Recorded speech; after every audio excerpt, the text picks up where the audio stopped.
Hello there. Welcome once again to Living on Purpose. My name is Fola Daniel Speaks, also known as Fola Daniel Speaks. Today, I want to tell you, don't throw a pity party. Don't throw a pity party. Why exactly are you throwing a pity party? There are some people who go around with the attitude of someone who wants to be pitied. And there are people who go around with a victorious mindset, with an attitude that says there's something else to be done. I can do this better. I can make something else happen. Even though things did not go the way I want it, I can still do something about it now and change the narrative. If you keep going around throwing a pity party or asking for a pity party, you will never do what you really should be doing, and you will never achieve what you're supposed to achieve in life. There are people who are in their 30s and they are still asking people to pity them because their fathers, maybe their mothers, or whatever it is that, evil that befell them happened some 20, 25 years ago. And you're still throwing a pity party about that 30, 35 years later. Somebody said that if you are born poor, it's okay.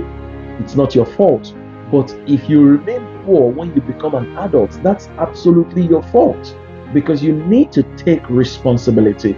There are people today who don't cultivate wealthy habits. They don't learn financial intelligence. They don't do anything serious. And they're not working on themselves to change themselves and make themselves better. But they are still crying and shouting about the fact that they came from poor homes. You can come from a poor home, but you can make a decision that a poor home will not come from you. You can come from a poor home, but you can decide that your children will not have to tell the same story of coming from poor homes. You can change that narrative. So stop throwing a pity party.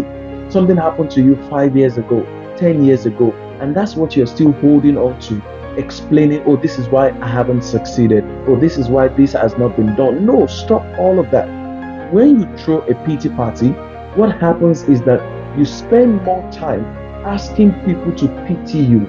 You spend more time asking people to look at your situation and to accept why you're not succeeding. That's what you're doing. And guess what? Pity party irritates a lot of people. When you keep giving them reasons to pity you, you will irritate people. You're going to hear the stories. I mean, your own story will be told multiple times. And when you're telling that story, after a while, people will become offended. The moment they see you coming, they just go the other way because they don't want to hear your story again. So, yes, you have failed. Yes, you've been hurt. Something has happened. It was terrible. You lost your house, you lost your car, you lost a scholarship, you lost a business. All of those things are not good and they will certainly be painful. You lost your parents at a tender age. We understand that. But you can still bounce back and do something different with yourself rather than throwing a pity party. The moment you start throwing a pity party, the first thing that will happen is that people will start avoiding you. The people who can help you, the people who can give you platforms, the people who can open doors for you will begin to see that you're not ready to do something new with yourself. And oftentimes, pity party is an excuse to look for handouts rather than showing value, demonstrating that value, and getting paid for the value. The moment you continue to focus on what has happened to you and expect people to empathize with you solely on what has happened to you in the past, what you're asking for is a pity party. When you talk to people, when you meet them, and all you start talking about is your bad experiences, your previous unpleasant experiences, then you're asking for a pity party or you're throwing one already. Somebody needs to tell you to wake up. Pity party does not help you. It does not take you to where you're going. It does not get you the results that you really want. So it's important to make sure that you do not throw a pity party because it will never help you. What should you do instead of throwing a pity party? Talk to people about how you have taken your negative experiences and allow them to spur you to do something different. Now, that's a turnaround story that people want to hear. Oh, it's because I lost my father that I said to myself, what am I going to do? And I started doing this in order to support my family. But what I did to support my family has become a multinational business. That's what people want to hear. Somebody hurt me and took all my money. Maybe there was a case of a divorce and I lost all my wealth as a result of that. But because of that decision, I became smarter, I became wiser, I started doing this thing, and now I'm a better person.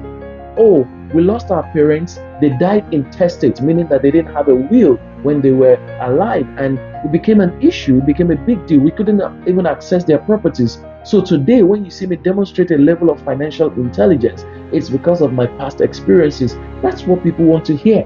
So you need to make sure that you use your past experiences to create positive stories rather than calling people to pity you because of your past experiences. You can make the most of whatever it is that life has thrown at you.